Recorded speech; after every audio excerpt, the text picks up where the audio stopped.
Okay, friends, due to the problems of network, so I'm going to send you the videos.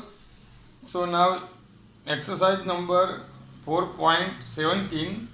A stone is tied to the end of string 80 centimeter long, is whirled in the horizontal circle with a constant speed.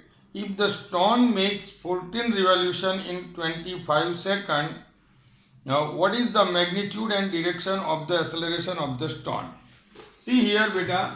Suppose you have a string that is 80-meter long, and you are tying a stone and then revolving it from the center. It is moving in the way horizontal direction. So here 4.17 R is given 80 centimeter. That means your radius, and it is 0.8 meter. Okay, and here two formulas. That formula from the chapter number 7.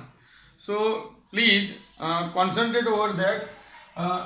Right now you have to only know what is the formula, and that is V is equal to R omega, and omega is equal to theta upon T. But a theta is an angular displacement, and here angular displacement is given. One revolution, see, one revolution is equal to 2 pi radian. Radian is the angular displacement. But here you are given 14 revolution. That means 14 to the 28 pi radian. This is the angular displacement. Now see, time is taken 25 seconds. So that means here your omega, angular velocity, is equal to theta upon t. So it is 25 pi upon 20, here 28 pi upon 25. This is radian per second. Beta, calculate yourself, and then this is omega. So you can find out V is equal to R omega. So that is result from R is here, it is R, and this is omega. And suppose you want to find out directly acceleration, then AC is equal to V square upon R, but V is equal to R omega. So R square omega square upon R cut. So R omega square. Beta, it is 0.8 into upon 28 pi upon 25 whole square. You can find out the result meter per second square over here. Okay, try yourself for this. Okay, now second, an aircraft executes a horizontal loop of radius 1 kilometer and steady speed of 900 kilometer per hour. Compare its centripetal acceleration with the acceleration due to the gravity. Here first of all you have to find out the gravity acceleration.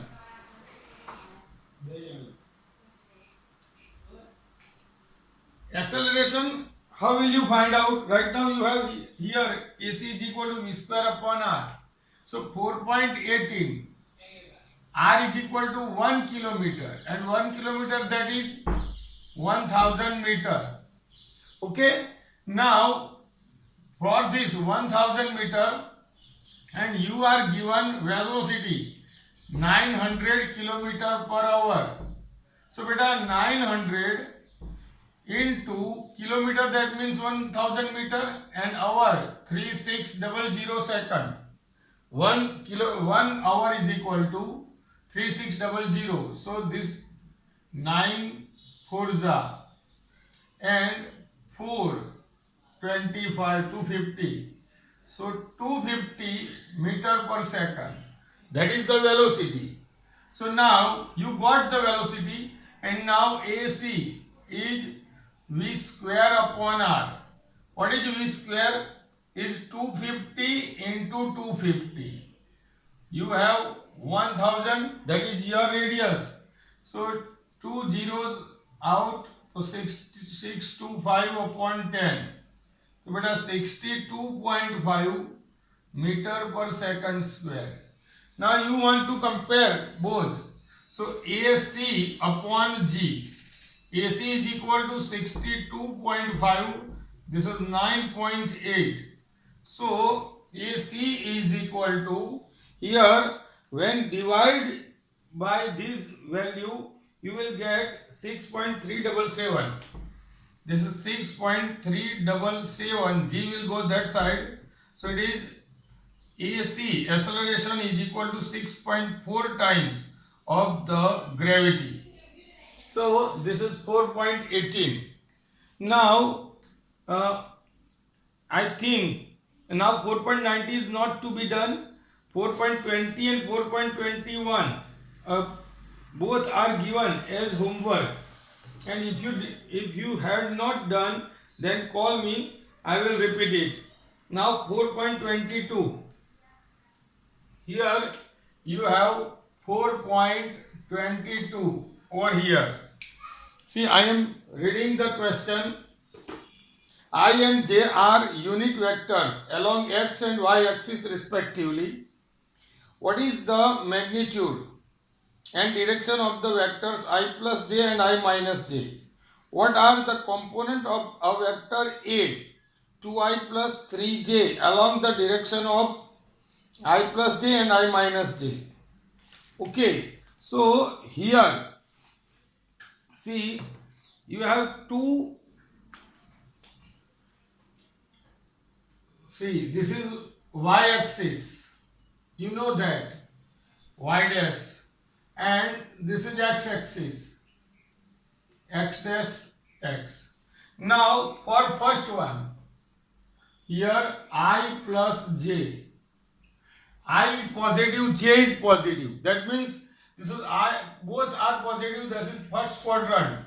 So you have, this is I plus j over here, same as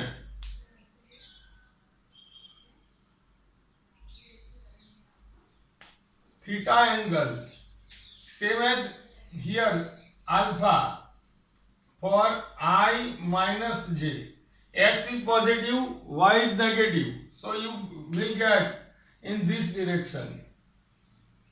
So now we are going to finding out the angle between these two, and also you want to find out the, how will you find this angle? So for this I plus j and for this I minus j, you have mod of I plus j with x axis. So the component of x axis is I. So now cos theta is equal to, you have a dot b mod a dot into mod b. This is the formula.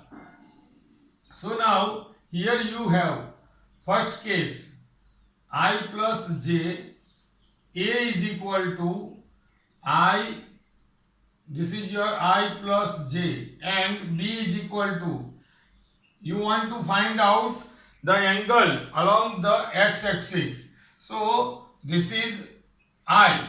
So now apply over here, cos theta is equal to a dot b, that is I plus j into I. Now over here mod I plus j and mod I. But this is, see, how will you find out this one? So it is under root, I is multiplied by 1 square plus 1 square, it is under root 1 plus 1, it is under root 2. and I is equal to mod I is equal to 1. So now I multiply by I.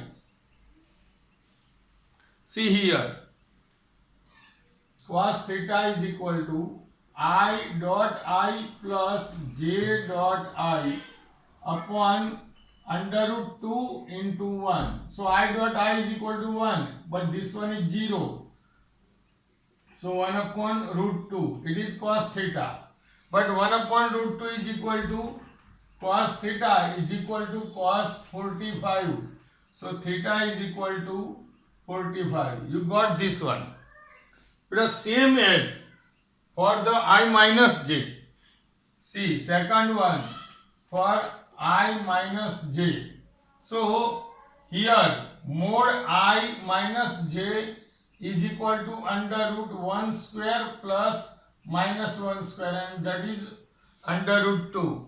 So cos theta is equal to, see, mod, now see, I minus j and here I, because you have to find out with x-axis, same as I plus j. See,